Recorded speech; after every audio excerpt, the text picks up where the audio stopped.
Karl Konrad and welcome to our weekly edition of Australian Immigration News, proudly brought to you by Australian Immigration Law Services here in Sydney. Whilst there's no major law changes this week, we still have a few interesting topics to cover. This week in Australia on Thursday was the National Holiday of Australia Day, and the Prime Minister was quick to highlight the 19,000 new citizens sworn in were contributing skills that Australia needed. What relevance this has was interesting, considering these people had already been in Australia working for the last 4 years, even before they could apply for citizenship. Have a listen to what he had to say. Looking through the list of occupations here today, it's a roll call of the skills that Australia wants and we need. Disability, community and mental health support workers, scientists, pharmacists, a mechanical estimator, administrators, cleaners, accountants and customer service professionals, and not one but 2 astronomers. Welcome.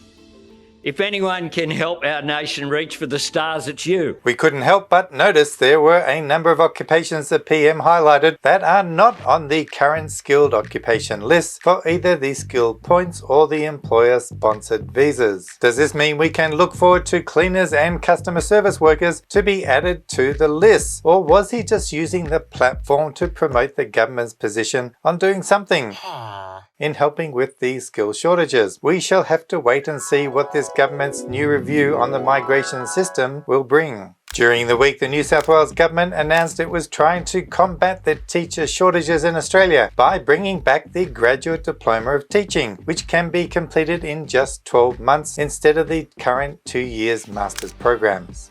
The Secondary School Teacher Graduate Diploma is expected to start in March 2024, while the Graduate Diploma in Primary Teaching may not start until 2026. We're not sure of the reason for this delay, but no doubt demand will drive the primary teaching course to an earlier beginning. Remember, as we have mentioned before, the Graduate Diploma in Early Childhood Teaching is still available in Victoria and Queensland, and is a 1-year course too. In fact, many people are studying these courses online whilst on their 485 visas. With teachers being an express pathway to permanent residency these days, these programs are becoming very popular. English requirements and a bachelor degree equivalent to Australian standards are basic prerequisites. I'll leave a link in the description below to a couple of these courses with an information guide to the Early Childhood Teaching Skill Assessment from AITSL.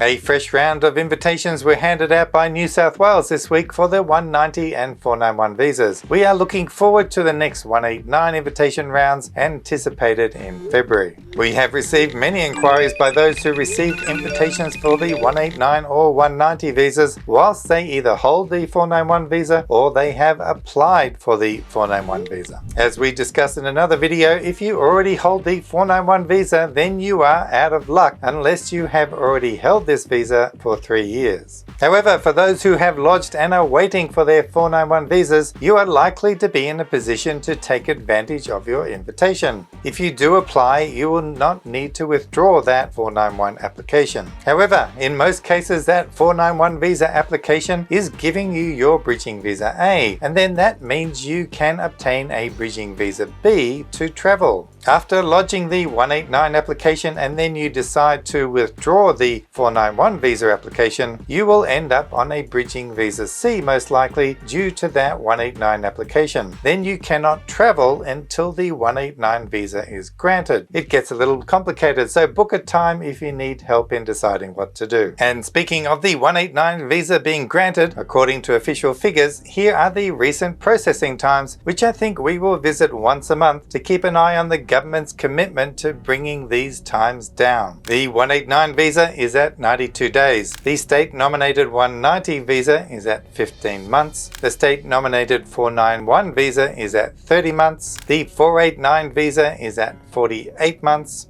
The 887 visa is at 27 months. The 820 partner visa is at 38 months, which is really bad like the 489 visa. The 309 partner visa is equally appalling at 36 months, but this may depend upon the overseas post which is processing it. Except for the 189 visa, there is nothing the department can be proud about in these processing time figures. Let's hope they change fast for the better in the next few months. And speaking of figures, in a recent FOI request, we can see how the department has been processing these skilled visas, but only up until the end of October last year. As you can see from this table, the visas yet to be processed has slowly risen up to 100,000. Since July last year, the number of visas lodged has risen significantly to over 15,000. No doubt in the next 3 months this figure will have increased dramatically with all the extra invitations flying around. Unfortunately, you can see that the 489 and the 887 applications have hardly progressed in their processing numbers. Since the 489 visa closed in 2019 and no further applications have been made, except for some secondary applicants perhaps, this stagnation figure of over 4,000 is pretty deplorable.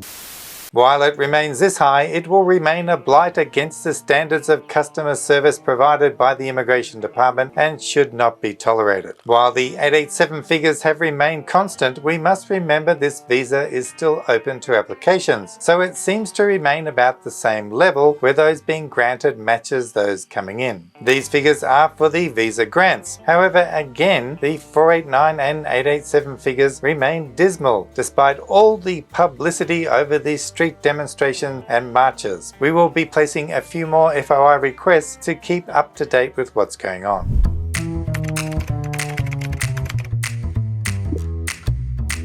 And now it's time again for one of our readers' comments. Hi Karl, thanks for another amazing video. I have recently applied for Victoria nomination after being selected and did not claim points for experience, but next month my EOI will automatically update to give me 5 more points. Any idea if this is a problem, considering I have already submitted the nomination application? Thanks Igor for the positive feedback. The main issue here is the time the nomination is approved, what points were claimed on your EOI on that day. If you do not wish to claim those work experience points, then make sure you tick the no to the question, is this work experience relevant to your occupation? If you keep it as yes, then the system will automatically upgrade you to the extra points when that extra work experience period comes up. Since the state has already invited you for your current point score, it may not be particularly helpful that your EOI gives you those additional points. In fact, if that EOI gives you those 5 extra points, then in fact it can lead to a disaster, for you may not actually have enough documentation to claim those points, and if that happened, your